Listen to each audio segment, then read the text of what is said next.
professional polygamy, right?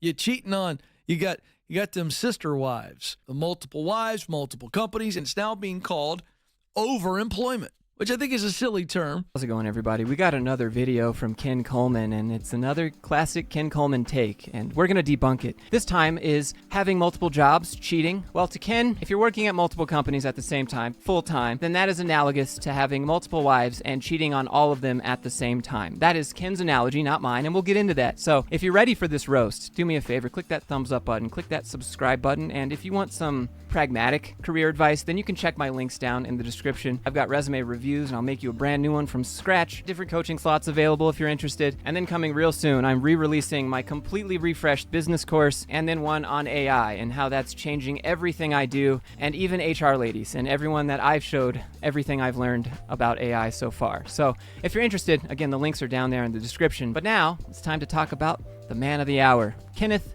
Coleman. Does he go by that? I don't know. Maybe he's just Ken. Anywhere else, he'd be a 10. But not here. That's high quality content. This is a Barbie Ken shirt.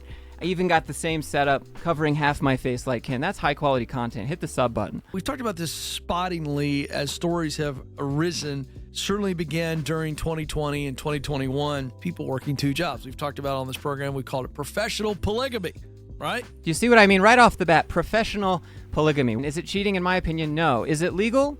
Yes, as long as you're not breaking any NDAs, non-competes, things like that are obviously going to get you in trouble. You're cheating on, you got them sister wives. I think that was a popular show on HBO. Yet the multiple wives, multiple companies. And that's how I know Ken watches no trash TV, unlike myself. Sister Wives actually on the Learning Channel, TLC, comes on Sundays after 9 p.m. Central. Big Love is actually what Ken is talking about. I like myself a little bit of trash TV, and 90 Day Fiancé, how could I not like that one? I was one. 90 Day Fiancé the other way, basically, when I went to Finland. Anyways. It's now being called overemployment. At Ramsey Solutions, we'll give advice to people all the time. You're trying to get out of debt and save money, working 2 and 3 jobs. But when we say that, we're talking about one full-time job, and then you're working 2 or 3 other jobs on the side. That's what we prescribe. Okay, let me pause and let's just point out how ridiculous that is. What's the difference between working 2 full-time jobs and 1 full-time job and 3 other part-time jobs on the side, trying to fit those schedules in? Honestly, being overemployed sounds easier at that point. And if you're a remote worker and you have one of those jobs and all you have to do is occasionally deal with overlapping meetings, people are probably going to do that before they sign up for 3 different random side hustles. But just to be sure, Ken is saying 2 full-time jobs is not what they prescribe. 1 full-time job and 3 part-time jobs is what they prescribe. It's totally different. But almost 2 in 5 Americans are working a full-time second job. So they're working 2 full-time jobs. And it's not what you think here if you're thinking, oh, wow, these people are really hard workers. But this is not 80 hours a week. Essentially, they are putting in a 40-hour week, and they are working for 2 different companies, and the companies do not know about each other. If you work a salaried position, for a lot of positions, it's not about the hours worked. Yeah, in your employee handbook, it might say you should work 40 hours a week. But by law, you are not paid based on the hours worked. Full-time means the work's getting done and your bosses are happy with it. And if you're working less than 40 hours and they don't know about it, well, that's on them. And I'd say as an employee, you've played your cards very well. This is what a lot of people are doing. There's a lot of companies that honestly think they need 40 hours out of someone, but they don't. Into the numbers of Americans who are working 2 full-time jobs at the same time. They're cheating on both companies. 37% of respondents to a January 23 poll admitted to having more than 1 full-time job. And among those who only work 1 full-time job, most, 57%, said they'd consider adding another job. So if people aren't doing it, they're thinking about it. Did you seriously just try and make that a negative thing? People thought about having a second job. So professional polygamy is running wild. People are thinking about cheating all the time. Thought crimes. Like, what? People can respond to surveys and say they might do something and then never do that all the time, Ken. The fact that you want to point out people are thinking about it if they're not doing it as if it's like a bad thing is so dumb. It's so short-sighted, Ken. Company leaders are so detached. And certainly even with hybrid work or remote work, it's entirely doable. I mean, they don't know what you're doing. They don't know if you're at the coffee shop, walking the dog, on the playground with your kids. They don't know because they can't see you. Oh, they finally said it, and we finally have it on record. They don't know what you're doing. because they can't see you. Yep, object permanence. And if they are at a coffee shop or walking the dog, it doesn't mean that they're not working. And if they're not typing on their keyboard, it doesn't mean that they're not working. People thinking about work while they're walking their dog, trying to solve a problem or write that email or figure out how to get that presentation across so that they can close that sale. Not all work requires being in a chair, typing, or turning a wrench. So why are people doing this? This is interesting. Let's get into why. Americans are doubling up only because their primary job isn't providing enough money to make ends meet. Is that the case? I'm suspicious. Are you really, for lack of a better word, are you really just going to shit all over people who are overemployed? And then when they tell you it's because I can't afford to live, you turn around and say, nah, I don't believe you. What could they say to get you to believe them then, Ken? If people are saying I can't live and you're like, nah, that's not true. Why would they tell you anything else? Why would they tell you they have a second job at all? You are making a great case for why people shouldn't tell anyone. I'm suspicious. Ends meet based on your spending habits and what you want to live like, or if you lived on a really tight budget, does your primary job take care of your needs? It doesn't matter if they live on a really tight budget and their job takes care of their needs. If they want more money, they should be able to go out and work for that money legally, which is what they are doing. But you're like, can't make ends meet. Spending habits are out of control. You just need a budget. Really? That is so the opposite of everything I thought your brand stood for, in my opinion. Nothing about what you're saying makes me want to listen to more of what you're saying other than to roast it, you know? These episodes just don't seem to be on the side of workers and employees and whatever your book titles are in the back there. The proximity principle, purpose. I get it. You work for a company. You're limited in what you can say. Do you have a bunch of debt? Are you carrying around car payments? Massive credit card debt?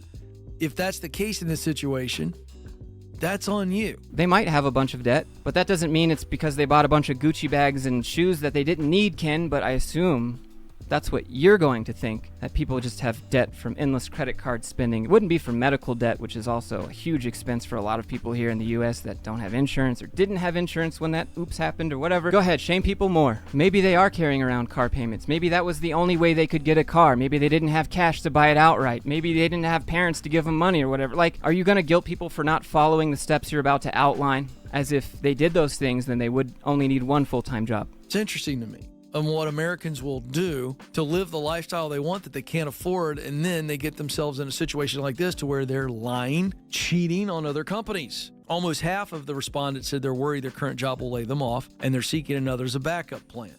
No, Ken. You just assumed a whole bunch of shit out of thin air to fit your narrative. You just said... It's interesting to me. And what Americans will do to live the lifestyle they want that they can't afford. That's not what your paper says. That's not what any articles are saying. That's not even what you were talking about to begin with. You're just assuming that everyone that took that survey bought a whole bunch of stuff they didn't need with money they didn't have, and now they need a second job because they're feeling the pain from it. You're just assuming. Again and again, like every video, Ken. Come on, bro. Watch one of mine. Like, watch one of these responses and, like, just let it sink in. Just slow it down. Bring it back. I know you work there, and you work for a company, and you got to be on the company side or whatever, but, like, seriously, just take a step back, Ken. Can't afford to live. I need a second full-time job that overlaps my first one. Ken says, I'm suspicious. Do you have debt? That's your fault. That's not what's happening here. But let's say you are working 50, 60 hours. You're going to burn out pretty quick. How much time do you have for your family life? How much time do you have for exercise and eating right? And are you sleeping well?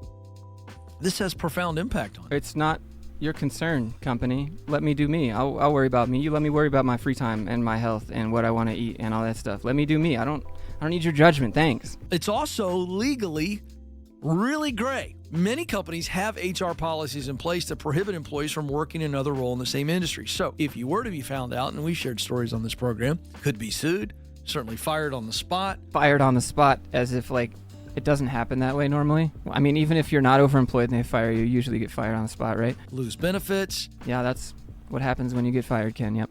All kinds of things. Not a good look.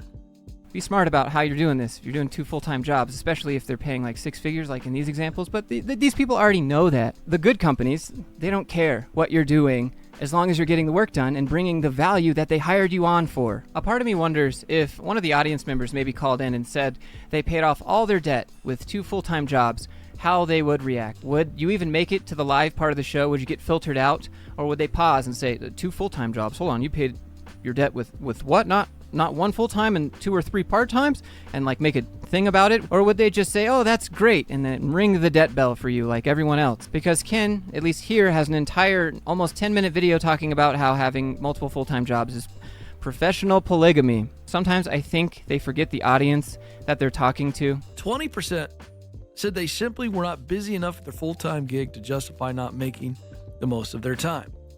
In fact, 35% of workers reported working fewer than 30 hours per week in their primary role. Oh my gosh. They're getting another job not because of the free time that they have, but because they're trying to be able to afford to live. Could also be hyperinflation of the currency and the cost of living increasing for everyone while their pay doesn't increase. Literally paid to not work full-time. Do I think it's shady? Do I think it's professional polygamy? Yes, I do. Do I think it could harm you? Yes. Do I understand if you're getting paid to do nothing? If your boss in your company is dumb enough to pay you full-time, it's crazy. I need some time to think, folks. My head's about to explode. This is the Ken Coleman Show. Yeah, let me know what you think down in the comments. And again, if you're interested in some realistic career advice, entrepreneurship, YouTube, check out the links below because I got some good stuff coming. I'll also link Ken's video down here so you can see that for yourselves. And be sure to hit the like button, subscribe if you want to see more videos like this. And if you have anything you want me to put on the channel, you can email me, Discord, Instagram, however you want to do it. The links are also all down there. Having said all that, I hope everyone's doing well, and I'll see you in the next one.